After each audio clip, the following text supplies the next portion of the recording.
Clickbait. Generally thought to be bottom of the barrel evil on the internet, but is it actually that bad? Let's take a look at these 4 popular methods and find out. Method 1. The open loop. You won't believe what happened to this chicken! What? What happened to the chicken?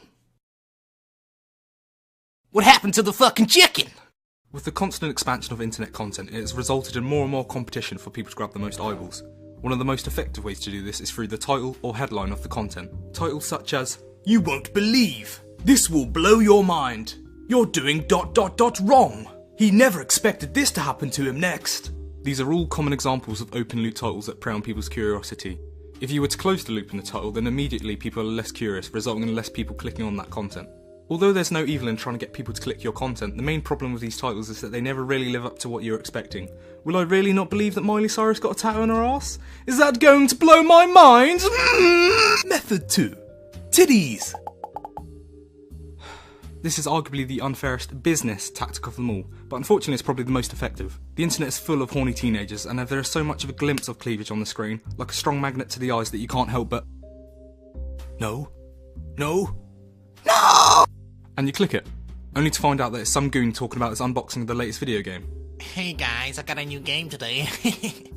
Look, the main problem with this method is that 99% of the time it has nothing to do with the content. Its main aim is to lure people when they're at the most weak and vulnerable moments, and it fucking works. The messed up thing is that even if we fully know that the content is clickbait, because it's exploiting natural instincts, we still click it. I'm even sure that some of you clicked on this video based on the thumbnail alone. Shame on you. But not really. Method 3. List-based content. Now before you shit yourself, I'm not saying that these are necessarily bad or calling anyone out, but there's a specific way that these can be seen as bad clickbait. When I mention list-based content, you might instantly think of things such as top 10s or top 5s, etc. And although these are very common popular things to do, for the majority of the time they can generally be pretty good content to read or watch rather than just being bad clickbait. The thing is that a lot of websites' most popular content are list-based content, and they have been doing them for many years, but because they have been doing them for so long, they generally run out of ideas of what to do next. This results in them either waiting for popular topics to do lists on, or just making up some really random things in hopes for people still to click on them. Like, are there really 14 ways to take a fucking shower?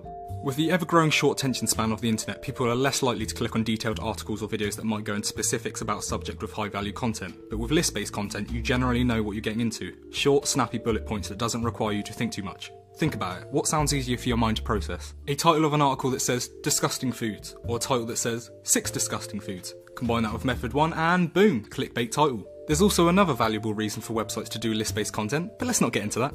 Method 4. Make shit up. I'm not even joking.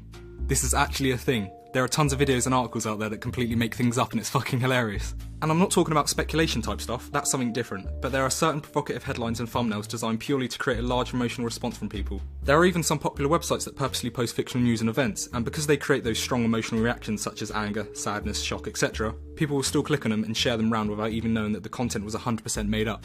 Bonus method. The overuse of popular pre-existing franchises.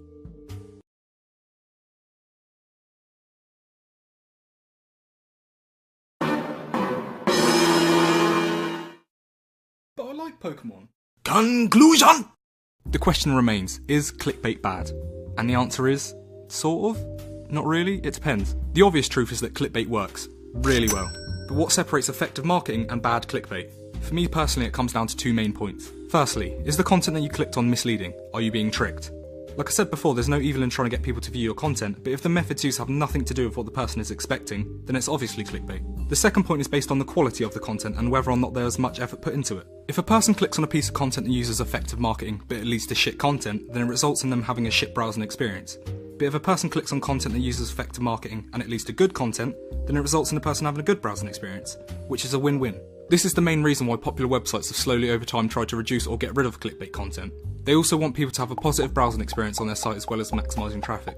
Going back to the methods shown in this video, technically not all of them are actually bad clickbait methods as long as they aren't misleading and the content is generally thought to be good content. Take this video for example. It's clickbaity as fuck, but based on the title and thumbnail, technically it isn't bad clickbait content, sort of.